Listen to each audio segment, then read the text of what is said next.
कहानी है रामपुर गांव की, जहां के मर्द महिलाओं को हमेशा नीचा दिखाने की कोशिश में रहते। अरे अभी तक खाना नहीं आया, क्या मुझे एक और शादी करने की जरूरत है? नहीं जी नहीं, ऐसा मत करना, वरना मैं कहाँ जाऊंगी। खाना लेकर मैं अभी आई जी। गांव की पंचायत में भी फैसले हमेशा औरतों के खिलाफ ही रहते। मैं जो फैसला सुनाता हूँ वो भगवान की आज्ञा होती है। इस लड़के ने अपने मन से शादी करके अच्छा नहीं किया। लड़के को घर भेज दो और इसकी शादी इसकी जाति की किसी लड़के से करवा दो, लेकिन ये लड़की, इसे तो गांव के बाहर निकाल दो। नहीं नहीं जमींदार साहब, ये क्या बोल रहे हैं? ऐसा नहीं हो सकता। मेरी बेटी मासूम है, इसे अच्छे बुरे की समझ नहीं है। अरे कहाँ जाएगी ये बेचारी? कहाँ जाएगी? इतनी चिंता है तो पूरे परिवार का गांव निकाला कर देते हैं। बेचारे पूरे बसे बसाए परिवार को गांव छोड़ना पड़ता है। चाहे जो हो, अगर बेटियों को कंट्रोल नहीं कर सकते तो गांव में रहने का कोई मतलब नहीं है। यहाँ औरतों को दब कर रहना होगा। कोई भी अपने हिसाब से कुछ नहीं कर सकता, सब ईश्वर की मर्जी से ही होगा। तभी गांव का एक आदमी दौड़ा दौड़ा आता है। सरपंच साहब, जमींदार साहब, वो कालिया है ना, उसकी बेटी पढ़ने के लिए शहर जा रही है। अच्छा, ये कब हो गया? और कालिया की हिम्मत कैसे हो गई ऐसा करने की? लेकर आओ उसे और उसकी बेटी को। बस फिर क्या था, हाजिर हो जाते हैं कालिया और उसकी बेटी सरपंच के सामने। अरे कालिया, ये क्या सुनने में आ रहा है? बेटी को इंजीनियर बना रहा है तू? और ये बता, गांव में तो स्कूल नहीं है, फिर कहां से इतनी क्लास पास कर गई तेरी बेटी? राधा, जो कि कालिया की बेटी है, उसे लगता है कि सरपंच उसकी तारीफ कर रहे हैं। सरपंच जी, मैंने ऑनलाइन पढ़ाई की है, डिस्टेंस लर्निंग से। सभी में मैंने अच्छे नंबर पाए हैं, जिसे देखते हुए शहर की इंजीनियरिंग कॉलेज में मुझे स्कॉलरशिप मिली है। वाह जी वाह, क्या होती है ये? पहले तो ये बताओ, फिर आगे की बात करते हैं। पूरा गांव राधा की बात सुन रहा था और राधा बोलती जा रही थी। तो ऐसे मैं फ्री में एक अच्छी शिक्षा लेकर गांव में जो कुछ परेशानियां हैं, जैसे बिजली, पानी और इंटरनेट जैसी समस्याओं के लिए काम करूंगी। मैं गांव को शहर से जोड़ने के लिए पुल का निर्माण करवाने का प्रस्ताव रखूंगी। मुझे पूरी उम्मीद है कि जल्द ही हमारा गांव भी तरक्की की राह पर चल पड़ेगा। राधा की बात सुनकर सारे गांव वाले ताली बजाने लगते हैं। सरपंच को समझ नहीं आता कि वो क्या करे। चुप रह नादान लड़की, गांव के खिलाफ जाने के लिए तुझे गांव से बेदखल कर दिया जाएगा, वो भी पूरे परिवार के साथ। और हाँ, अगर ठीक से गांव में रहना चाहती है तो ये पढ़ाई लिखाई छोड़ दे। हम तेरे लिए गांव का कोई होनहार लड़का देखेंगे। तभी गांव का एक आदमी बोल पड़ता है। अरे नहीं नहीं सरपंच जी, राधा बिटिया जो बता रही है, अगर वैसा हो जाए तो हम लोगों को पैसा कमाने के लिए बाहर नहीं जाना पड़ेगा। हाँ जी, और ना ही कोसों दूर पानी के लिए भटकना पड़ेगा। हमारे बच्चे भी अच्छी पढ़ाई कर सकेंगे और आगे बढ़ेंगे, ना कि हमारी तरह खेती करते बैठेंगे। क्यों गांव वालों, राधा बिटिया का साथ देना चाहिए ना। सरपंच देखता है कि गांव राधा के साथ है तो वो चुप हो जाता है। वो घर आकर अपने सलाहकार से बात करता है, जो बहुत ही चालाक किस्म का इंसान होता है। अरे सरपंच साहब, आपको बहुत ही होशियारी से काम लेना पड़ेगा।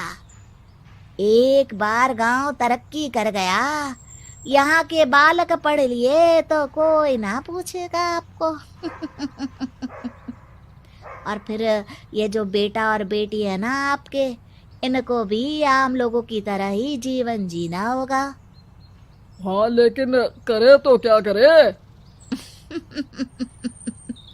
वो ना आप मुझ पर छोड़ दीजिए, बस मैं जैसा बोलूं करते जाइए। अगले रोज सुबह जब गांव वाले सोकर उठते हैं तो राधा के घर के बाहर और साथ ही वो लोग जिन्होंने राधा का सपोर्ट किया था, उनके घर के आगे लाल रंग से कल आऊंगी लिखा होता है। कल आऊंगी, यह क्या होता है? अरे यह तो खून से लिखा है, लगता है कोई भूत प्रेत या चुड़ैल का साया है। चलो सरपंच जी के पास चलते हैं। सभी सरपंच के पास जाकर उसे सारी बात बताते हैं। अरे ये तो बड़ी मुश्किल की बात है। चलो मैं एक बाबा को जानता हूँ, उन्हें बुला लेता हूँ। सरपंच बाबा को लेकर गांव के घर के बाहर जाता है। ओहो, तो ये वो चुड़ैल है जो उन लोगों को निशाना बनाते हैं जो गांव को बदलने का सपना देखते हैं। वो गांव को ऐसे ही संपन्न देखना चाहती है, वो नहीं चाहती कि कोई बाहरी यहाँ का कायाकल्प करे। क्या तुम लोगों में से किसी ने गांव को बदलने की सोच रखी है? तभी राधा की माँ रोते रोते आती है। मेरी राधा घर से गायब हो गई है। अरे कोई तो बचाओ, मेरी बच्ची कहाँ गई?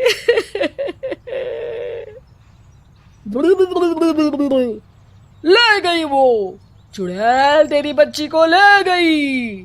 अब वो उसे श्रापित करके छोड़ेगी, उस पर चुड़ैल का साया हो जाएगा। तभी बुरी सी हालत में राधा भी वहां आ जाती है। उसके बाल चुड़ैल की तरह फैले होते हैं और कपड़ों में खून लगा होता है। सभी राधा को देखकर डर जाते हैं। माँ, पता नहीं मुझे कौन उठा कर ले गया था। अरे दूर दूर हो जा चुड़ैल, अब हम लोग इस गांव में नहीं रुकेंगे। अरे कैसे बातें कर रहे हैं आप? कल तो आप मेरे भरोसे गांव का हुलिया बदलने, अपने बच्चों को पढ़ाने और तरक्की उन्नति की बात कर रहे थे, तो आज क्या हो गया आपको? ये फिर तुम लोगों को बहकाएगी। ये चुड़ैल गांव में आ चुकी है, ऐसे ही ये तुम्हारे घर के बच्चों को भी ले जाएगी। गांव वाले राधा को गांव से बाहर निकाल देते हैं। उसके माँ बाप रोते रहते हैं, लेकिन गांव वाले नहीं मानते। मैं भी अपनी बहन के साथ गांव के बाहर रहूंगा, लेकिन वो पढ़ाई नहीं छोड़ेगी। वहीं सरपंच के घर पर सलाहकार कहता है। देखा, सांप भी मर गया और लाठी भी नहीं टूटी। लेकिन अगले ही दिन सरपंच के घर के बाहर भी वही शब्द लिखे होते हैं। और फिर सरपंच की बीवी कहती है, हमारी बेटी को किसी ने अगवा कर लिया है। तभी राधा का भाई वहां आ जाता है। अरे गांव वालों, मैंने सरपंच जी की बेटी को देखा था। वो चुड़ैल उसे उठाकर ले जा रही थी। अरे क्या मजाक कर रहे हो? नहीं नहीं सरपंच जी, आप नहीं जानते। वो चुड़ैल अब आपकी बेटी में आ जाएगी, जैसे राधा के अंदर आ गई थी। तभी सरपंच की बेटी वैसी ही हालत में वहां आती है जैसे राधा आई थी। पापा, पता नहीं कैसे मैं गायब हो गई थी। चुड़ैल, इसके अंदर भी चुड़ैल का साया है, मारो इसे। अरे नहीं नहीं, इसे भी राधा के पास गांव के बाहर ही भेज दो। अरे चुप रहो, मेरी बेटी कहीं नहीं जाएगी और चुड़ैल वुड़ैल कुछ नहीं होता है। अरे कैसे बात कर रहे हो सरपंच जी? आप तो बोल रहे थे कि आपका फैसला भगवान का ज्ञान होता है, तो अपने पर बात आई तो अब आप ऐसे बोल रहे हैं। अरे ना ना ना, आपको अपनी बेटी को त्यागना ही होगा। अरे बुलाओ बाबा को। राधा का भाई बाबा को ले आता है, जिसे अब गांव वालों के डर के कारण सच बोलना पड़ता है। मैं कोई बाबा नहीं हूँ, मैं तो मोची था। ये सलाहकार महोदय ने मुझे कहा था एक्टिंग करने को। अब वो मुझे पैसे देने वाले हैं। अब मुझे माफ कर दो। गलती हो गई, मुझे माफ कर दो। तभी वहां राधा आ जाती है। देखा सरपंच जी, जब गांव के बच्चे साक्षर होंगे तो आप जैसे लोगों की चालाकी नहीं चलेगी।